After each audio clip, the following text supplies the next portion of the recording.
होगा, और अगर सब मिलकर कोशिश करें तो रास्ता निकल सकता है। राजू के चेहरे पर एक उम्मीद की किरण जागती है।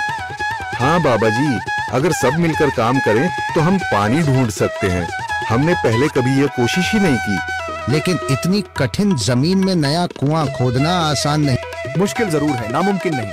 अगर हम मिलकर काम करें तो ये हो सकता है। राजू खड़ा हो जाता है, उसकी आंखों में एक नई रोशनी है। तो फिर हम कल से काम शुरू करेंगे। मैं गांव के सभी युवाओं को इकट्ठा करूंगा, हम मिलकर नया कुआं खोदेंगे। यह कहते हुए वह शामू के साथ गांव के दूसरे युवाओं को बुलाने के लिए निकल पड़ता है। कहीं दूर से गरज की हल्की सी आवाज आती है, जैसे आकाश ने उनकी उम्मीदों की गवाही दे दी हो।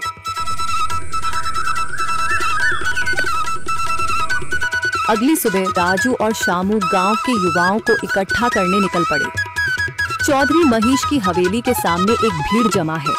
बाबा जी, संदरी, गांव के कुछ बुजुर्ग और किसान सभी मौजूद हैं। हम हाथ पर हाथ रखकर नहीं बैठ सकते। अगर अल्लाह ने हमें हिम्मत दी है तो हमें खुद पानी के लिए मेहनत करनी होगी। हम एक नया कुआं खोदेंगे। लेकिन राजू, क्या हमें यकीन है कि वहाँ पानी मिलेगा? बेटा, पानी जमीन के अंदर होता है, बस सही जगह खोदने की जरूरत है। हमने अपने बुजुर्गों से सुना था कि पुरानी नहर के पास जमीन नरम थी, शायद वहीं पानी हो। बाबा जी सही कह रहे हैं। अगर तुम सब यह काम करने के लिए तैयार हो तो मैं अपने कुछ मजदूर भेज सकता हूँ। धन्यवाद चौधरी जी, लेकिन हम सब खुद भी मेहनत करेंगे। यह हमारे गांव के अस्तित्व की लड़ाई है। संदरी, जो अब तक चुप थी, आगे बढ़ती है। हम औरतें भी पीछे नहीं रहेंगी। हम पानी लाने की व्यवस्था करेंगी, खाना बनाएंगी, ताकि तुम सब आराम से काम कर सको। यही हिम्मत चाहिए थी संदर। पूरा गांव एक नई उम्मीद के साथ कुआं खोदने की तैयारी में जुट जाता है। दूसरी ओर कुआं खोदने का काम शुरू हो चुका है। राजू, शामू और दूसरे युवा बेलचे चलाने लगते हैं। मिट्टी बाहर निकाली जाने लगती है। तेज गर्मी के बावजूद सब पूरी हिम्मत के साथ जुटे हुए हैं। दोपहर की तेज धूप, जमीन आग की तरह तप रही है। गांव के लोग लगातार कुआं खोदने में जुटे हैं।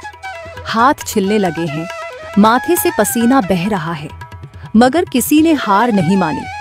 महिलाएं पानी और सत्तू लेकर आती हैं ताकि पुरुषों को कुछ राहत मिले। हमें और गहराई तक जाना होगा। अब तक सिर्फ सूखी मिट्टी और पत्थर ही निकल रहे हैं। राजू, यह बहुत कठिन काम है। अगर हमें पानी न मिला। अल्लाह मेहनत करने वालों को कभी निराश नहीं करता बेटा। तुम सब अपनी कोशिश जारी रखो, पानी जरूर निकलेगा। हिम्मत मत हारो। अगर अब रुक गए तो फिर कभी पानी नहीं मिलेगा। सभी फिर से जोश में आकर काम में जुट जाते हैं, मगर सूरज की तपिश बढ़ती जा रही है और कई लोगों की सांसें तेज चलने लगती हैं। तभी एक तरफ से रामलाल और उसके आदमी हंसते हुए आते हैं। अरे भाई, तुम्हें लगता है कि जमीन तुम पर रहम करेगी? हाँ हाँ, ना समझ लोग, ये सब बेकार की मेहनत है। रामलाल, हमारा हौसला मत तोड़ो। अगर तुम मदद नहीं कर सकते तो कम से कम मजाक भी मत उड़ाओ। मदद? हाँ, मैं अपने कुएं का पानी बेच सकता हूँ, मगर मुफ्त में नहीं दूंगा। राजू सब अनसुना कर फिर काम में लग जाता है। शाम होने लगती है, लेकिन अभी तक पानी का नामो निशान नहीं। कुछ लोग मायूस होकर पीछे हटने लगते हैं। राजू, शायद रामलाल सही कह रहा है, यह सब बेकार है। नहीं शामू, हमें हार नहीं माननी।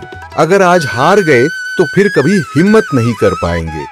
तभी अचानक फावड़ा किसी कठोर चीज से टकराता है। एक अजीब सी आवाज आती है। राजू चौंक कर देखता है और जल्दी जल्दी मिट्टी हटाने लगता है। अचानक एक ठंडी लहर महसूस होती है। सभी लोग दौड़कर आते हैं। जैसे जैसे मिट्टी हटती है, नीचे से गीली जमीन नजर आने लगती है। सब हैरान रह जाते हैं। सुभान अल्लाह, मैंने कहा था ना, अल्लाह हमारी मेहनत को झाया नहीं करेगा। राजू और बाकी सभी जोर लगाते हैं। कुछ ही पलों बाद अचानक मिट्टी के नीचे से पानी की एक छोटी सी धारा फूट पड़ती है। गांव वाले खुशी से चिल्ला उठते हैं। पानी, पानी निकल आया। यह अल्लाह की कुदरत है रामलाल, जिस पर तुम्हें यकीन नहीं था। पूरा गांव आनंद से झूम उठता है। लोग एक दूसरे को बधाइयां देते हैं। औरतें दुआ करने लगती हैं। कुछ दिन बीत चुके हैं। गांव वाले नए कुएं से पानी भर रहे हैं, खेतों को सींच रहे हैं और जिंदगी फिर से पटरी पर लौट रही है। मगर रामलाल अब भी अपनी